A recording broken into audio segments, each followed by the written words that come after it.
कक्षा 7 गणित आज हम लोग हल करने वाले हैं प्रश्नावली 8.2 को। इस प्रश्नावली में आपको पहला प्रश्न दे दिया है योग ज्ञात कीजिए। तो यहाँ पर योग करना है, दो आपको परिमेय संख्या दे दी गए हैं, उनका आपको योग ज्ञात करना है। इस प्रश्नावली में इसी प्रकार से आपको प्रश्न पूछेगा, परिमेय संख्याओं को आपको जोड़ने के लिए देगा, घटाने के लिए देगा, गुणा और भाग करने के लिए देगा। ठीक है, तो इसमें देख रहे हैं दो परिमेय संख्याओं को आपको जोड़ने के लिए दे रहा है। ठीक है, तो चलिए इसे हम लोग जोड़ते हैं। पहला प्रश्न आपको यही दे दिया गया है, 5/4 एक परिमेय संख्या, इसी में आपको जोड़ देना है ऋण 11/4 को।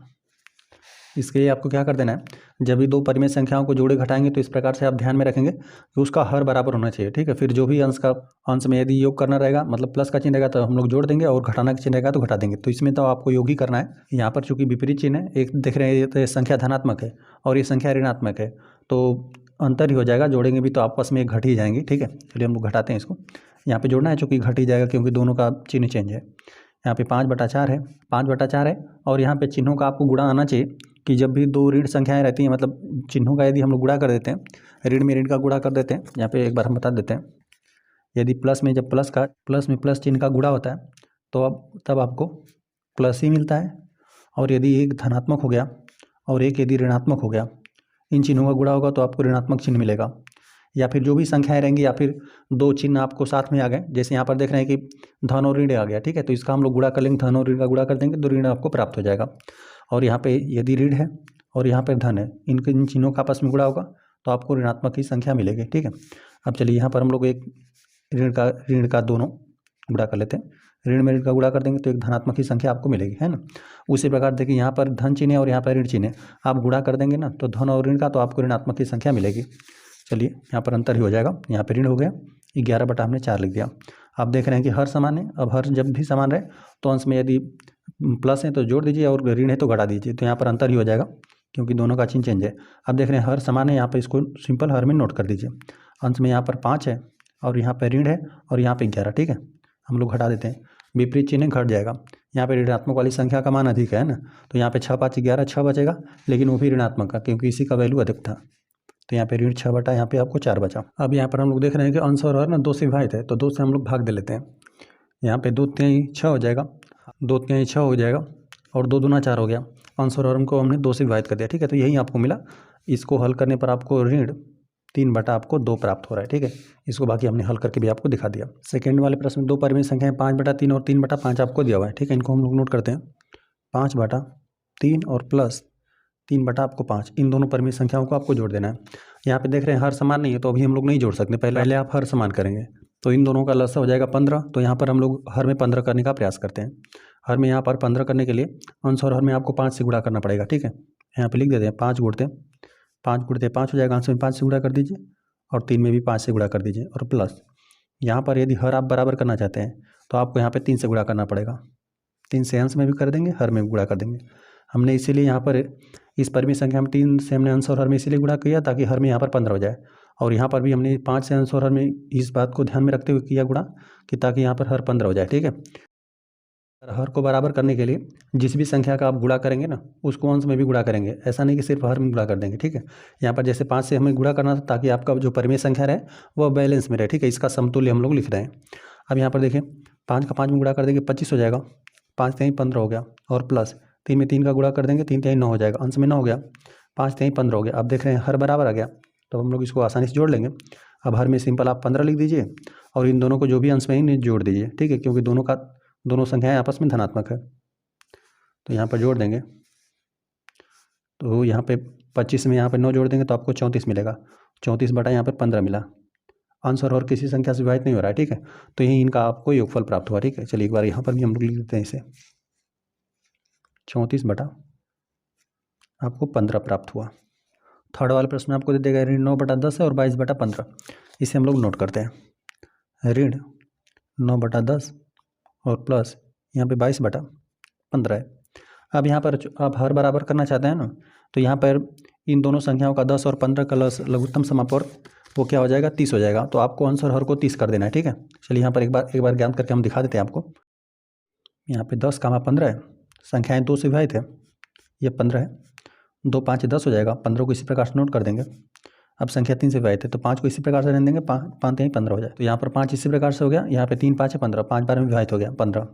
अब 5 से भाग देंगे, 5 एकम 5, 5 एकम 5 हो गया। तो यही गुणनफल बना लसा। यदि लसा किन किन संख्याओं का, 10, 15 का आपको इन्हीं संख्याओं को गुणनफल करना है। यही गुणनखंड बना, 2 गुणते 3 गुणते 5 है। इनका आप गुणा कर देंगे तो 5 दूना 10, 10 तिहाई 30 हो जाएगा, ठीक है, या 3 5 15, 15 दूना 30, ठीक है, आपको 30 मिलेगा। तो यहाँ पे हर में आपको क्या कर देना है, 30 लाने का प्रयास करना है, ठीक है। अब देखते हैं किस प्रकार से 30 मिलेगा। दोनों को हर में 30 कर देना है। तो यहाँ पर हर में देख रहे हैं 10 में 10 है, तो अंश और हर में सिंपल क्या हम लोग 3 से गुणा कर देते हैं। तो ऋण 9 गुणते 3 और 10 गुणते यहाँ पर 3 कर देंगे, तब यहाँ पर हर क्या हो जाएगा, 30 हो जाएगा। अब यहाँ पे 22 है, यहाँ पे 15 है, तो 15 में हम लोग 2 का गुणा कर देंगे। यहाँ पे 15 गुणते 2, 15 दूना 30 हो जाएगा। अब चलिए 9 तिहाई 27 हो जाएगा और प्लस 10 तिहाई 30, 10 तिहाई 30 हो जाएगा और प्लस 22 दूना 44, 15 दूना 30 हो गया। अब यहाँ पे हर बराबर इसे नोट कर दीजिए। अब यहाँ पे एक ऋणात्मक संख्या है, ऋण यहाँ पे 27 है और प्लस यहाँ पे 44 है, दोनों का विपरीत चिन्ह घट जाएगा, ठीक है। तो यहाँ पे 44 अधिक है, धनात्मक की संख्या बचेगा, यहाँ पे घटा देते हैं, 14 हो जाएगा, है ना। 1 हासिल देगा, 14 में 7 घटेगा तो आपको 7 बचेगा। अब यहाँ पर बचा हुआ है 3 में से 2 घटेगा तो 1 बचेगा, ठीक है, वो भी धनात्मक का मिलेगा। यहाँ पे 17 बटा आपको 30 मिलेगा। यहाँ पर इन दोनों परिमेय संख्याओं का योगफल आपको 17 बटा 30 आपको प्राप्त हुआ। आ जाते हैं हम लोग चौथे प्रश्न पे। चौथे प्रश्न में आपको परिमेय संख्याएं दे दी गई, ऋण 3 बटा ऋण 11 प्लस 5 बटा 9 है। तो देखिए ऐसे परिमेय संख्याओं के बारे में हमने पढ़ा था, जो परिमेय संख्या का अंश है, जो पूर्णांक है, वो भी ऋणात्मक है, हर भी ऋणात्मक पूर्णांक है। तो यहाँ पे ऋण में ऋण का गुणा होकर एक धनात्मक की संख्या आपको मिल जाएगा, ठीक है। ये जो लिखी गई परिमेय संख्या एक धनात्मक परिमेय संख्या है, ठीक है। ऋण में ऋण का गुणा होकर एक धनात्मक संख्या आपको मिल जाएगा, ठीक है। 3 बटा ये 11 है, प्लस हो जाएगा 5 बटा 9। अब हर को बराबर करिए, तो यहाँ पे इन दोनों में कुछ भी उभयनिष्ठ नहीं है, तो यहाँ पे सिंपल आपको 9 से यहाँ पे अंश और हर में गुणा कर दीजिए और यहाँ से यहाँ पे 11 का अंश और हर में गुणा कर दीजिए। 9 का यहाँ पे 3 में गुणा कर देंगे, 3 गुणते 9 बटा यहाँ पे 11 गुणते 9 हो जाएगा, प्लस यहाँ पर 5 गुणते यहाँ पर आपको 11 कर लेना है, 11 बटा यहाँ पे 9 गुणते 11 हो जाएगा, ताकि हर बराबर हो जाए। यहाँ पर अंश और हर में 9 से गुणा कर दिया, यहाँ पर अंश और हर में 11 से हमने गुणा कर दिया। अब चलिए इसको और हल करते हैं हम लोग। यहाँ पे 9 तिहाई 27 हो जाएगा, 11 9 99 प्लस 11 5 55 और बटा 11 9 99, हर समान है, तो यहाँ पर 99 लिख दीजिए और अंश को जोड़ दीजिए, 27 और प्लस 55 है। इकाई स्थान पे 7 5 12 को 2 हो जाएगा, 1 हासिल बनेगा और 5 2 7 1 8 82 मिला, बटा यहाँ पर आपको 99, जोड़ने पर आपको यही 82 बटा आपको 99 प्राप्त हो रहा है, ठीक है। तो यहाँ पर भी हम लोग नोट कर देते हैं। इसको हल करने पर, जोड़ने पर इन दो परिमेय संख्याओं को आपको मिला 82 बटा 99।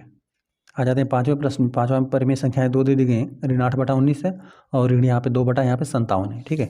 इसको हम लोग नोट करते हैं। यहाँ पे ऋण 8 बटा 19 है और प्लस ऋण 2 बटा यहाँ पे 57 है।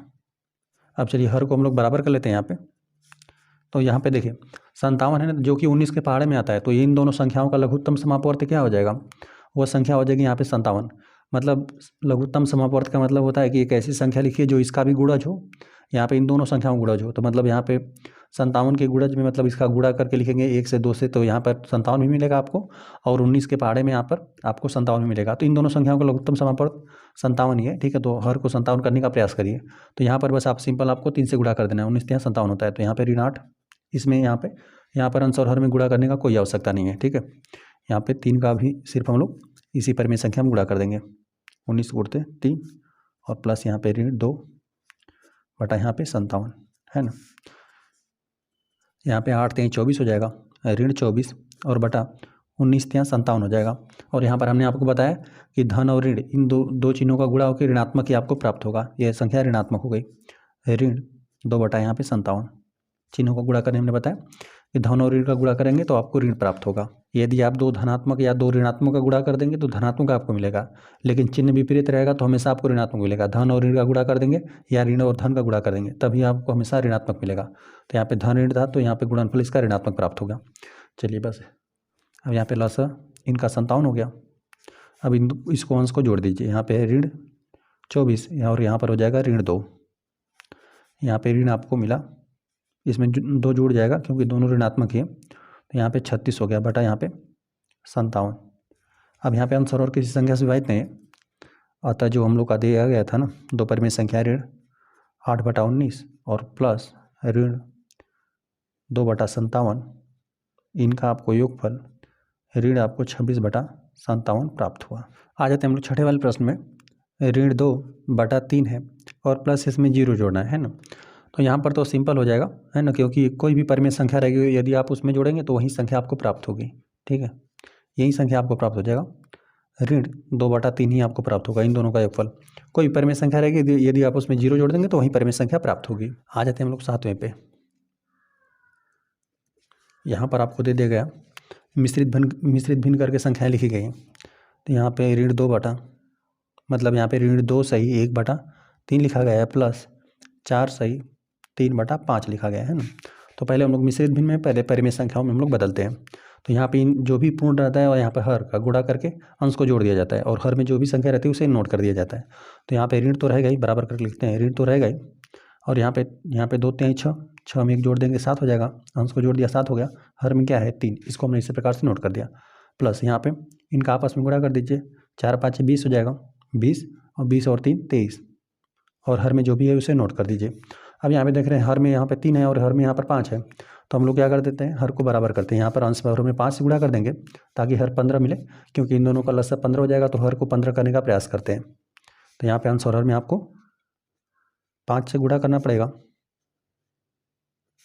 और यहाँ पर आपको अंश और हर में 3 से गुणा करना पड़ेगा, 23 × 3। यहाँ पर अंश और हर में हम लोग को 3 से गुणा करना पड़ा। अब यहाँ पे 7 5 35 हो जाएगा, ऋण 35 प्लस 3 5 15 प्लस यहाँ पे 3 तिहाई 9 हो जाएगा, 3 तिहाई 9, 3 दूना 6, 69 हो गया। यहाँ पे 5 तिहाई 15 हो गया। चलिए लसा यहाँ पर सेम हो गया। अब यहाँ पे इसको हर में सिंपल नोट कर दीजिए, और जो भी अंश में है यदि योगफल है तो योग कर दीजिए, ऋण है तो घटा दीजिए। अब यहाँ पे ऋणात्मक है तो यहाँ पे ऋण 35 हमने नोट कर दिया, और यहाँ पे प्लस 69 है। अब चूंकि विपरीत चिन्ह है तो यहाँ पर आपस में घट ही जाएगा, ठीक है, तो यहाँ पर घटा दीजिए, और धनात्मक वाली राशि का वैल्यू अधिक है, यही बचेगा। तो यहाँ पर घटा देंगे, 9 में से 5 घटा देंगे तो आपको 4 मिलेगा इकाई स्थान पे, और यहाँ पे 6 में से आप जब 3 घटा देंगे तो मतलब 6 में से 3 घटा देंगे तो आपको 3 मिलेगा। तो यहाँ पे धनात्मक का ही बचेगा, बटा में यहाँ पर 15 हो गया। अब यहाँ पर अंश और विभाजित नहीं हो रहा है, यही मिला, अतः लिख देते हैं ऋण 2 सही 1/3 दिया था, प्लस 4 सही 3/5 दिया था। इनका योगफल करने पर आपको 34/15 प्राप्त हुआ। आ जाते हैं प्रश्न नंबर 2 पे। प्रश्न नंबर 2 ज्ञात कीजिए। यहाँ पर फर्स्ट सेकंड थर्ड करके इस प्रकार से प्रश्न दिया है, कुल 5 प्रश्न है। तो यहाँ पर हम लोग पहले प्रश्न को नोट करते हैं, और यहाँ पर देख रहे हैं अंतर करना है। यहाँ पे 7/24 है, यहाँ पे ऋण 17/36 है। तो इन दोनों संख्याओं का लघुत्तम समापवर्त क्या हो जाएगा, ठीक है। चलिए हम यहाँ पर ज्ञात कर देते हैं, मतलब आपको हर मतलब बराबर कितना करना है यही हम बताते हैं। यहाँ पर ये हो जाएगा 24 और कामा 36 है, 36 दूना यहाँ पे 72 ही आपको मिलेगा, ठीक है। चलिए 2 से भाग देंगे तो यहाँ पर 12 हो जाएगा, यहाँ पे 2 से भाग देंगे तो 2 एकम 2, 2 8 16, यहाँ पर 2 से भाग देंगे तो 6 हो जाएगा, यहाँ पे 9 हो जाएगा। अभी 2 से भाग जा रहा है, 2 3 6, 9 को इसी प्रकार से कर देंगे, और 3 एकम 3, और यहाँ पे 3 3 9, फिर 3 से भाग देंगे, 3 एकम 3, 3 एकम 3 हो गया। तो लसा ही प्राप्त हुआ। इन सब का आपको गुणनफल कर लेना है, ठीक है। गुणनफल कर देते हैं, एलसीएम।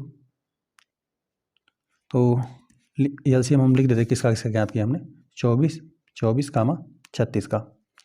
इन सब का आपको गुणा करिए। यहाँ पे 2 का गुणा 3 बार है, 2 गुणते 2 गुणते 2 है, और 3 का गुणा 2 बार है, ठीक है। गुणा कर देते हैं, 2 दूना 4 दूना 8 हो जाएगा, 8, यहाँ पे 3 3 9, 8 9 आपको 72 मिलेगा, ठीक है। एलसीएम आपको 72 मिलेगा। हर में आपको 72 करना है। देखिए हर में यदि 24 है ना तो 8 3 24 होता है, ठीक है। देखिए यहाँ पर 8, यहाँ पे 3, 8 3 24 हो जाएगा इतना, 2 दूना 4 दूना 8, 8 3 24, 24 इतना हुआ, तो इसमें आप लोग क्या गुणा कर देंगे, 72 मिलेगा। तो संख्या है 3, ठीक है। तो यहाँ पर आपको अंश और हर में 3 से गुणा कर देना है, 7 गुणते 3, यहाँ पे 24 गुणते 3 ऋण, यहाँ पे 17, यहाँ पे 36 का दुगुना आपको करना पड़ेगा। 36 में यहाँ पे 3 तिहाई 9 हो जाएगा, 3 तिहाई 9, 3 तिहाई 9, और यहाँ पे 9 चौका 36 होता है, 2 दूना 4, इसको भी ले लीजिए, ठीक है। इतना बना तो ये इतना तो 36 हो गया, इतना गुणनफल हो गया। यहाँ पे 2 का गुणा भी करना पड़ेगा, ठीक है, ताकि यहाँ पर 36 हो जाए। तो यहाँ पे 17 में 2 का गुणा कर देते हैं, और 36 में यहाँ पे 2 का। अंश और हर में यहाँ पर हर को बराबर करनी है, यहाँ पर अंश और हर में हमने 2 से गुणा कर दिया, यहाँ पर 3 से। यहाँ पे 7 21 हो जाएगा और बटा यहाँ पर गुणा कर देते हैं 24 में 3 का तो 3 चौको 12, 3 चौको 12 को 2 1 हासिल लगा। यहाँ पे 3 दूना 6 1 7 हो जाएगा 72 हो गया। यहाँ पे 17 दूना 34 हो जाएगा और यहाँ पर भी 72 ही हो जाएगा। 2 छक्का 12, 12 को 2 हो गया 1 हासिल लगा 2 3 6 1 7 72 ही मिलेगा आपको। यहाँ पर हर आपका समान हो गया तो यहाँ पर 72 नोट कर दीजिए। अंश में यहाँ पे 21 है और यहाँ पे ऋण का चिन्ह है, यहाँ पे 34 है। विपरीत चिन्ह घट जाएगा, विपरीत चिन्ह घट जाएगा और ऋणात्मक वाली राशि का मान अधिक है, ठीक है, तो ऋणात्मक ही बचेगा, घटा दीजिए। बाकी 34 में से 21 को घटा दीजिए तो यहाँ पर 4 में से घटेगा तो आपको 3 मिलेगा। 4 में से घटा 3 और फिर यहाँ पे 3 में से जब 2 घटा देंगे तो 1 मिलेगा और यहाँ पे ऋण का चिन्ह लगा दीजिए और बटा में यहाँ पर 72, ठीक है, यही आपको मिला इनका अंतर। अतः लिख देते हैं 7/24 ऋण 17/36 था। इनका अंतर करने पर आपको ऋण 13/72 प्राप्त हुआ। आ जाते हैं हम लोग सेकेंड वाले प्रश्न पे। सेकेंड वाले प्रश्न में आपको दे दिया गया 5/63 है और ऋण, और यहाँ पे कोष्टक के अंदर ये दोनों ऊपर में संख्या लिखी गई और इनका अंतर कर देना है। ऋण यहाँ पे 6/21 है। अब यहाँ पर देखिए, यहाँ पे ऋण में ऋण का गुणा होकर एक आपको धनात्मक चिन्ह प्राप्त होगा, ठीक है, मतलब जोड़ देंगे दोनों परिमेय संख्याओं को। यहाँ पे 5/63 हो गया और ऋण में ऋण का गुणा होकर धन हो जाएगा और बटा यहाँ पे 6 आपको 21 मिला। अब यहाँ पे देखिए हर बराबर करने के लिए ना 21 में यदि 3 का आप गुणा कर देंगे तो 63 हो जाएगा, ठीक है। इन दोनों संख्याओं का लघुत्तम समापवर्त 63 आपको प्राप्त होगा। तो यहाँ पर सिंपल आपको क्या कर देना है, अंश और हर में 3 से गुणा कर देना है। 5 यहाँ पे 63 हो गया प्लस 6 गुणते 3 कर दीजिए और बटा 21 गुणते 3 कर दीजिए। यहाँ पर हो जाएगा 5/63 प्लस 6 18 और यहाँ पे जब आप गुणा कर देंगे 3 का 1 में गुणा कर देंगे 3 ही मिलेगा, 3 दूना 6 63 आपको मिल जाएगा। अब देख रहे हैं कि हर समान हो गया, बस अंश को जोड़ दीजिए। 63 है क्योंकि दोनों धनात्मक हो गया, प्लस 5 प्लस 18 8 5 13 23 हो जाएगा। 23 बटा आपको 63 मिला, लिख देते हैं। अतः 5/63 ऋण 6/21 था। इन दोनों परिमेय संख्याओं को अंतर आपको मिला 23/63। 23 बटा आपको 63 यही प्राप्त हुआ। थर्ड वाले प्रश्न में आपको दे दिया गया ऋण 6/13 है और ऋण कोष्टक के अंदर ऋण 7/15, ठीक है, इसको हम लोग नोट कर देते हैं। यहाँ पर है ऋण 6/13 ऋण कोष्टक के अंदर ऋण 7/15 है, ठीक है। चलिए बस इसको हम लोग हल कर लेते हैं। यहाँ पे तो ऋण 6/13 रहेगा ही, लेकिन आप देख रहे हैं कि यहाँ पे 2 ऋण चिन्ह है, ऋण में ऋण का गुणा होकर एक धनात्मक आपको चिन्ह प्राप्त होगा, ठीक है। धनात्मक हो गया 7 यहाँ पे 15। यहाँ पे 13 और 15 में कुछ भी वैनिष्ठ नहीं है, ठीक है, तो इनका गुणनफल ही हो जाएगा लघुत्तम समापवर्त, है ना, इनका आपको गुणा ही करना पड़ेगा। तो यहाँ पर अंश और हर में 15 से आपको गुणा कर देना पड़ेगा। ऋण 6 गुणते 15 और बटा 13 गुणते 15 और यहाँ पे प्लस यहाँ पे 7 में आप गुणा कर देंगे अंश और हर में 13 से, 13 15 15 गुणते 13। यहाँ पर इस परिमेय संख्या में हमने अंश और हर में यहाँ पे 15 से गुणा कर दिया और इस परिमेय संख्या में हमने 13 से गुणा कर दिया, ठीक है, और यहाँ पे हर को बराबर कर लिया। यहाँ पर बस इनका गुणा कर लीजिए। 15 छक्का 90 हो जाएगा, ऋण आपको 90 मिला। 15 का इसमें गुणा कर लीजिए, 15 तियाँ 45 हो जाएगा। 15 तियाँ 45 इनका आपस में गुणा ही करना है। 15 तियाँ 45 को 5 हासिल 4 बनेगा, 15 कम 15 और 15 में आप जब 4 जोड़ देंगे ना तो 15 4 19 हो जाएगा। 195 आपको मिला प्लस 13 7 91 होता है, तो 91 हो गया। यहाँ पे 15 और 13 गुणनफल अभी हमने ज्ञात किया, यही मिलेगा आपको 195 ही मिलेगा। अब यहाँ पे हर समान हो गया, 195 को नोट कर दीजिए। अब यहाँ पे ऋण 90 है, ठीक है, ऋण 90 और यहाँ पे प्लस 91 है, अंतर हो जाएगा, विपरीत चिन्ह अंतर हो जाएगा, ठीक है। यही धनात्मक वाली राशि का मान अधिक यही बचेगा। 91 में से 90 घटा देंगे तो आपको 1 मिलेगा, 1 बटा आपको 195 है, 195 प्राप्त हुआ। अतः लिख देते हैं हमें प्राप्त हुआ ऋण 6/13 ऋण 7/15 बराबर 1/195 हमें प्राप्त हुआ, ठीक है। यही 2 परिमेय संख्याओं का आपको अंतर प्राप्त हुआ। चौथे वाले प्रश्न में आपको यही दे दिया गया ऋण 3/8 दे दिया गया है और ऋण 7/11 दे दिया गया है। तो इन दोनों गुणनफल ही लघुत्तम समापवर्त हो जाएगा। बराबर करिए हर को। यहाँ पर अंश और हर में आपको 11 से गुणा करना पड़ेगा। 3 गुणते 11 बटा यहाँ पे 8 गुणते 11 हो जाएगा ऋण, यहाँ पर अंश और हर में आपको 8 से गुणा करना पड़ेगा। 7 गुणते 8 हो जाएगा। यहाँ पे 11 के साथ भी 8 को गुणा करना पड़ेगा। तो यहाँ पे 11 33 हो जाएगा, बटे में 11 बटे 88 ऋण 7 बटे 56, 11 बटे 88 हो जाएगा। हर बराबर हो गया, हर को हम लोग नोट कर देते हैं, 88 हो गया। अब यहाँ पे देख रहे हैं कि ये भी संख्या ऋणात्मक है, यहाँ पर दोनों ऋणात्मक ही चिन्ह आपको मिलेगा। ऋण 33 और यहाँ पर भी ऋण है, ऋण यहाँ पे 56, दोनों का चिन्ह समान है, आपस में जुड़ जाएगा। यहाँ पे 6 3 9 हो जाएगा, 6 3 9, यहाँ पे 5 3 8 हो गया। ऋणात्मक है दोनों, तो ऋणात्मक का चिन्ह भी हमने लगा दिया। तो यहाँ पे ऋण 89 बटा 88 मिल रहा है, ठीक है। अतः लिख देते हैं ऋण 3 बटा 8 ऋण 7 बटा 11 बराबर ऋण 89 बटा आपको 88, यही प्राप्त हुआ। आ जाते हैं प्रश्न नंबर 5 पे। प्रश्न नंबर 5 दे देगा ऋण 2 सही 1 बटा 9 है और यहाँ पे ऋण 6 है। चलिए इसको हम लोग हल करते हैं। यहाँ पे मिश्रित भिन्न में लिखा गया है, पहले हम लोग इसको परिमेय संख्या में बदल लेते हैं। 9 दूना 18 के 19 हो जाएगा, ऋण आपको 19 बटा आपको 9 मिल जाएगा और ऋण यहाँ पर 6 है। चलिए हम लोग हर को बराबर करते हैं। यहाँ पर 9 है, यहाँ पर 9 नहीं है हर में, तो यहाँ पर अंश और हर में हम लोग 9 से गुणा कर देते हैं। तो यहाँ पर हो जाएगा ऋण 19 बटा 9 ऋण 6, गुणते हम लोग अंश में भी 9 से गुणा कर देते हैं और हर में भी 9 ला देते हैं। अभी हम लोग अंश और हर में 9 से विभाजित कर देंगे तो सिंपल आपको 6 प्राप्त हो जाएगा। अब यहाँ पे हर बराबर हो गया, तो हर बराबर हो गया, तो यहाँ पे सिंपल इसको नोट कर दीजिए। यहाँ पर गुणा करना बाकी रह गया था, चलिए हम लोग यहीं पे गुणा करके लिख देंगे। यहाँ पे ऋण 19, 9 6 का 54 हो जाएगा, 9 में 6 का गुणा कर देंगे तो आपको 54 प्राप्त हो जाएगा, ठीक है। इसको हम नोट कर दिया। चूँकि यहाँ पर दोनों संख्याएँ ऋणात्मक है तो आपस में जुड़ ही जाएंगे, ठीक है। ये भी ऋणात्मक है, ये भी ऋणात्मक है, तो यहाँ पर आपको ऋणात्मक संख्या भी मिलेगा, ऋणात्मक मिलेगा। इकाई स्थान को जोड़ते हैं, यहाँ पे 9 में 4 जोड़ देंगे 13, 9 4 13 हो जाएगा, तो 1 हासिल लगेगा, 5 1 6 1 हासिल 7 हो जाएगा, 73 बटा आपको 9 प्राप्त होगा, ठीक है। लिख देते हैं। अतः हमने हल किया ऋण 2 सही 1 बटा 9 और ऋण 6, तो इनका हल आपको ऋण 73 बटा 9 प्राप्त हुआ, ठीक है। यही हल है। आ जाते हैं प्रश्न नंबर 3 पे। प्रश्न नंबर 3 में दे देगा गुणनफल ज्ञात कीजिए। यहाँ पर 2 परिमेय संख्याएं लिखी गई, इनका आपको गुणनफल करना है ना। प्रत्येक में 2 ही संख्याएं दी गई, 2 परिमेय संख्याएं दे दी गई। पहले को हम लोग नोट कर देते हैं। पहला हम देगा 9 बटा 2 और गुणते यहाँ पे ऋण 7 बटा यहाँ पे 4 है, ठीक है। इनका आपको गुणनफल कर देना है। चलिए यहाँ पर हम लोग इसका गुणनफल कर देते हैं। जब भी आप गुणनफल कर देंगे 2 परिमेय संख्याओं का ना, तो अंश का अंश में गुणा कर दीजिए, हर का हर में गुणा कर दीजिए और जो भी चिन्ह है चिन्हों का भी आपस में गुणा कर दीजिए।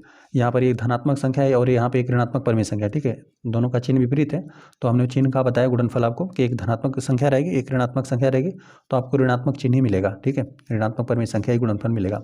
अंश का अंश में गुणा कर दीजिए, हर का हर में। 9 का यहाँ पर गुणा 7 के साथ कर देंगे और 2 का गुणा यहाँ पे 4 के साथ कर देंगे। अंश का गुणा कर दीजिए, 9 7 63 हो जाएगा, 4 दूना 8 हो जाएगा। यही आपको गुणनफल मिला। यहाँ पे अतः करके लिख देते हैं 9 बटा 2 गुणते ऋण 7 बटा 4, इनका गुणनफल आपको मिला ऋण 63 बटा 8, तो इनका गुणनफल आपको यही मिला। आ जाते हैं हम लोग सेकेंड वाले प्रश्न पे। सेकेंड वाले प्रश्न में आपको यही दे दिया गया है, यहाँ पे 3 बटा 10 है और गुणते यहाँ पे ऋण 9 है। इस प्रकार से जब भी एक परिमेय संख्या रहे, एक यहाँ पे समझ लीजिए पूर्णांक है, तो जब भी पूर्णांक का गुणा कर देंगे, यदि ये सिर्फ अंश है, ठीक है, इसको आप अंश समझेंगे। सिर्फ ऋण 9 है ना, तो इसको आप समझिए कि ये अंश में है, ठीक है। इसका अंश के साथ गुणा करेंगे आप। चलिए यहाँ पर ये हो जाएगा। पहले तो चिन्हों का भी गुणा कर लीजिए, ये धनात्मक है और यहाँ पे ऋणात्मक है, तो आपको ऋणात्मक परिमेय संख्या मिलेगा। यहाँ पे धनात्मक है, ऋणात्मक के गुणा कर देंगे तो ऋणात्मक परिमेय संख्या आपको मिलेगा। यहाँ पे 3 में 9 का गुणा कर दीजिए, 3 गुणते 9 हो जाएगा, ये अंश के साथ गुणा होगा और हर में 10 है। यहाँ पे 9 3 27 हो जाएगा, 9 3 27 और बटा आपको 10 मिला, ठीक है। तो यहाँ पर आपको गुणनफल 3 बटा 10 अतः करके लिखते हैं। अतः 3 बटा 10 गुणते ऋण 9 बराबर ऋण आपको 27 बटा 10, यही प्राप्त हुआ। थर्ड वाले प्रश्न में आपको यही दे दिया गया ऋण 6 बटा 5, एक ये परिमेय संख्या है, यहाँ पर एक 9 बटा 11 है। इनका आपको सिंपल गुणा कर लेना है। तो अंश का अंश में हम लोग गुणा कर देंगे, हर का हर में। यहाँ पे चिन्ह देख लीजिए, ये ऋणात्मक है, धनात्मक है, तो आपको ऋणात्मक परिमेय संख्या ही प्राप्त होगी। 6 का गुणा यहाँ पे 9 के साथ कर देंगे, अंश का अंश में, हर का हर में। 5 का गुणा यहाँ पे 11 के साथ, तो यहाँ पर हो जाएगा ऋण 9 6 का 54 या 6 9 54, इन दोनों गुणनफल आपको 54 आपको मिलेगा। यहाँ पे 5 का 11 में गुणा कर देंगे, 55 हो जाएगा, 11 5 55, यही आपको गुणनफल मिला। अतः ऋण 6/5 गुणते 9/11 बराबर आपको ऋण आपको 54/55, यही आपको गुणनफल प्राप्त हुआ। चलिए, हो गया थर्ड वाला प्रश्न। आ जाते हम लोग चौथे प्रश्न पे। चौथा प्रश्न आपको यहीं दे दिया गया, 3/7 गुणते ऋण 2/5 है। यहाँ पर भी एक धनात्मक परिमेय संख्या, एक ऋणात्मक, गुणा कर देंगे कि ऋणात्मक परिमेय संख्या ये आपको मिलेगा गुणनफल। चलिए, यहाँ पर अंश का अंश में गुणा कर दीजिए। 3 का गुणा हम लोग 2 के साथ कर देंगे, और यहाँ पे 7 का गुणा 5 के साथ, है ना। 7 गुणते 5, 3 दूना 6 हो जाएगा, ऋण 6 मिल जाएगा, और बटा यहाँ पे 7 5 35, यही आपको मिला गुणनफल। अतः 3/7 गुणते ऋण 2/5, इनका गुणनफल ऋण 6/35 है।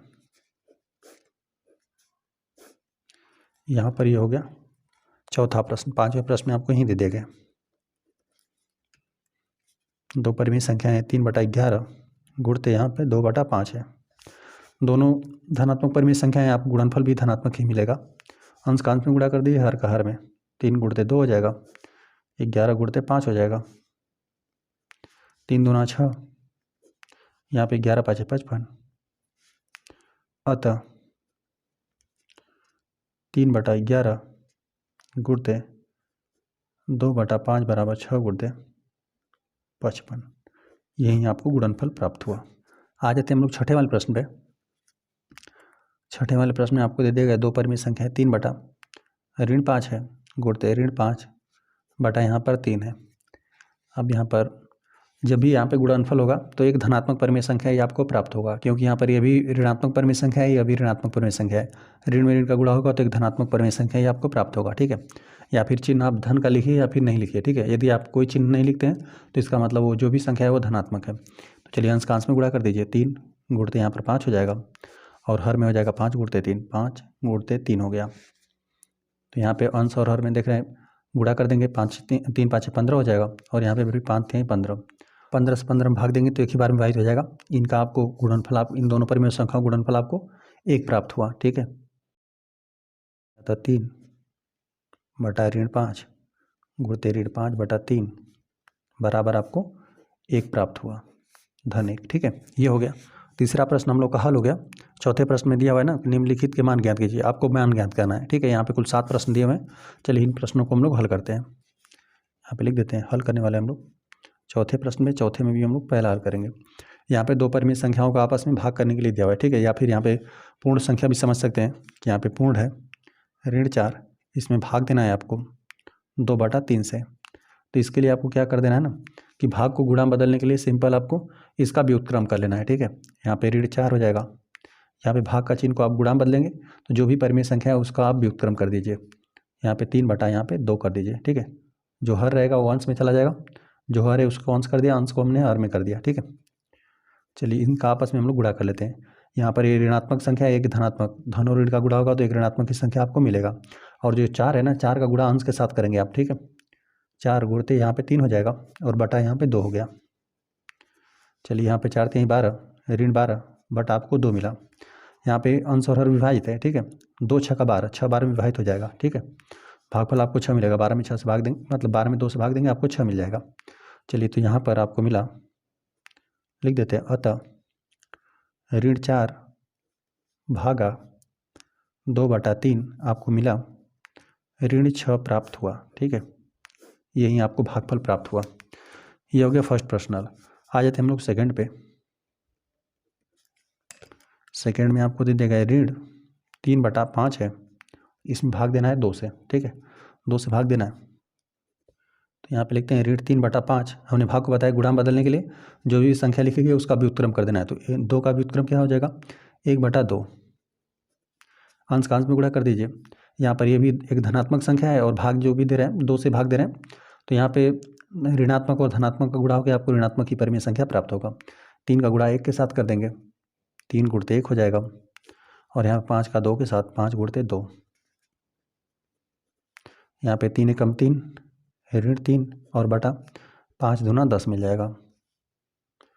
अतः हम लोग लिख देते हैं, जब आपने ऋण 3 बटा 5 में भाग दिया 2 से, तब आपको मिला ऋण 3 बटा 10। यही भागफल आपको प्राप्त हुआ। आ जाते हैं हम लोग थर्ड वाले प्रश्न पे। थर्ड वाले प्रश्न में आपको यही दे दिया गया, संख्याएं दी गई, ऋण 4 बटा यहाँ पे 5 है और भाग देना इसमें ऋण 3 से। चलिए, यहाँ पे ऋण 4 है, अंश में ऋण 4 है, हर में 5 है।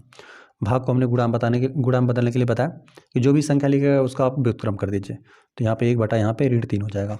चलिए, अब यहाँ पे देख रहे हैं कि ये ऋणात्मक संख्या है, ये भी ऋणात्मक संख्या है। ऋण में ऋण का गुणा होकर आपको एक धनात्मक ही संख्या प्राप्त होगा। ठीक है, तो बस यहाँ पे संख्याओं को गुणा कर लीजिए। 4 में 1 का गुणा कर दीजिए, 4 गुणते 1 हो जाएगा। यहाँ पे 5 गुणते 3 हो जाएगा। यहाँ पे 4 में 1 का गुणा कर देंगे 4 ही मिलेगा, 5 में 3 का गुणा कर देंगे तो आपको 15 मिलेगा। अतः ऋण 4 बटा 5 भागे ऋण 3 आपको मिला 4 बटा 15। यही आपको भागफल प्राप्त हुआ। यह हो गया थर्ड प्रश्न हल। आ जाते हम लोग चौथे पे। चौथे में यहाँ पर दे दिए गए आपको ना, ऋण 1 बटा 8 है भागे 3 बटा 4 है। चलिए, यहाँ पे हो जाएगा ऋण 1 बटा 8, भाग को हम लोग गुणा में बदल देते हैं और जो भी संख्या लिखा गया है उसका व्युत्क्रम कर दीजिए। तो यहाँ पर यह हो जाएगा 4 बटा 3 हो गया। ठीक है, व्युत्क्रम हमने कर दिया। यहाँ पे एक धनात्मक ऋणात्मक संख्या, एक धनात्मक संख्या है, चिन्ह विपरीत है तो हमेशा आपको ऋणात्मक ही परिमेय संख्या प्राप्त होगा। यहाँ पे अंश का अंश में गुणा कर दीजिए, 1 का गुणा 4 के साथ कर देंगे और 8 का गुणा 3 के साथ। यहाँ पे 8 गुणते 3, यहाँ पे ऋण हो जाएगा 4 एकम 4, यहाँ पे 8 3 24। अंश और हर ना यहाँ पे 4 से विभाजित है तो 4 से आप भाग दे लीजिए। ठीक है, जब 4 से अंश और अंश को विभाजित कर देंगे तो 4 एकम 4, अंश को हमने 4 से भाग दे दिया और 4 6 का 24, 6 बार भाग चला जाएगा यहाँ पे। ठीक है, आपको यहाँ पर भागफल प्राप्त हुआ ऋण 1 बटा 6। ठीक है, यहाँ पर अंश और को हमने 4 से विभाजित कर दिया। अतः लिख देते हैं ऋण 1 बटा 8 भागे 3 बटा 4 हमें प्राप्त हुआ ऋण 1 बटा 6। यही हमें भागफल प्राप्त हुआ। पांचवें प्रश्न में 2 परिमेय संख्या आपको दे दी गया, ऋण 2 बटा 13 है और भागे 1 बटा 7 है। अब यहाँ पर इसको तो ऋण 2 बटा 13 इसी प्रकार से रहने देते हैं, भागा का चिन्ह को गुणा में बदल देते हैं, जो भी संख्या उसका व्युत्क्रम कर देते हैं। यहाँ पे आप चाहें तो सिंपल 7 भी लिख सकते हैं या 7 बटा 1 भी आप इसको लिख सकते हैं। ठीक है, जो भी संख्या थी उसका हमने व्युत्क्रम कर दिया। चलिए, एक यहाँ पे ऋणात्मक संख्या, एक धनात्मक संख्या है, चिन्ह विपरीत है, आपको हमेशा ऋणात्मक ही प्राप्त होगा। अंश का अंश में गुणा कर दीजिए, 2 का गुणा 7 के साथ, यहाँ पे 3 का 13 है, 13 गुणा 1 के साथ। अब यहाँ पर अंश का अंश में हम लोग गुणा कर लेते हैं हर का हर में, तो यहाँ पे ऋण हो जाएगा 7 दूना 14 हो जाएगा, 13 का 1 में गुणा कर देंगे 13 ही आपको प्राप्त हो जाएगा। तो यहाँ पर आपको भागफल अतः ऋण 2 बटा 13 भागे 1 बटा 7 आपको प्राप्त हुआ ऋण 14, ऋण 14 बटा आपको 13 प्राप्त हुआ। चलिए, ये हो गया पांचवा प्रश्न। आ जाते हैं हम लोग छठवें प्रश्न पे। यहाँ पर आपको दे दिया गया ऋण 7 बटा 12 है भागे ऋण 2 बटा आपको 13 दे दिया गया। चलिए, यहाँ पे ऋण इसको 7 बटा 12, ऋण 7 बटा 12 ही रहने देते हैं। यहाँ पर भागा का चिन्ह को गुणा में बदल दीजिए और जो भी संख्या उसका व्युत्क्रम कर दीजिए। तो यहाँ पर यह हो जाएगा 13 बटा 2 हो जाएगा। ठीक है, व्युत्क्रम हो गया, और चूंकि यहाँ पे जो भी परिमेय संख्या ऋणात्मक है तो यहाँ पर भी ऋणात्मक ही रहेगी। अब यहाँ पे ऋण में ऋण का गुणा होकर एक धनात्मक परिमेय संख्या आपको प्राप्त हो जाएगा। ठीक है, तो अंश का अंश में गुणा कर दीजिए, यहाँ पे 7 गुणते 13 हो जाएगा और यहाँ पे 12 गुणते 2, 12 में आपको 2 का गुणा करना पड़ेगा, 13 7 91 हो जाएगा बटा 12 दूना 24। तो यही मिला आपको ऋण, अतः करके लिखते हैं ऋण 7 बटा 12 भागे ऋण 2 बटा 13 आपको प्राप्त हुआ 91 बटा यहाँ पे 24। यही आपको प्राप्त हुआ। अब हम लोग आ जाते हैं सातवें प्रश्न पे।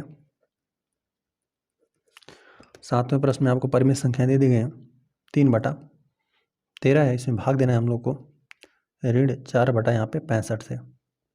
ठीक है, चलिए यहाँ पे लिख देते हैं 13, मतलब 3 यहाँ पे 13।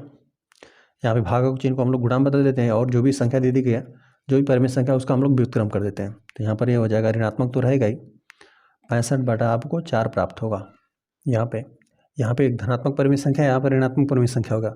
चिन्हों का गुणा करते हैं धन और ऋण का, तो आपको ऋण ही प्राप्त होगा। अंश का अंश में गुणा कर दीजिए, 3 गुणते यहाँ पर 65 हो जाएगा और हर में 13 गुणते 4 हो जाएगा। ठीक है, आप चाहें तो गुणा करके भी भाग दे सकते हैं या फिर इसी प्रकार से भाग दे दीजिए। ठीक है, क्योंकि यहाँ पे 13 और यहाँ पे 65 आपस में विभाजित हैं। ठीक है, आपको भाग देना ही पड़ेगा, क्योंकि आपको भाग देना ये तो यहाँ पर सिंपल हम लोग दे लेते हैं ना, या फिर आप गुणा करके फिर 13 से विभाजित करें, क्योंकि अंश और क्या है 13 से विभाजित है। तो यहाँ पर 13 से भाग जा रहा है, तो यहाँ पे ऋण 3 को तो इसी प्रकार से नहीं देते हैं।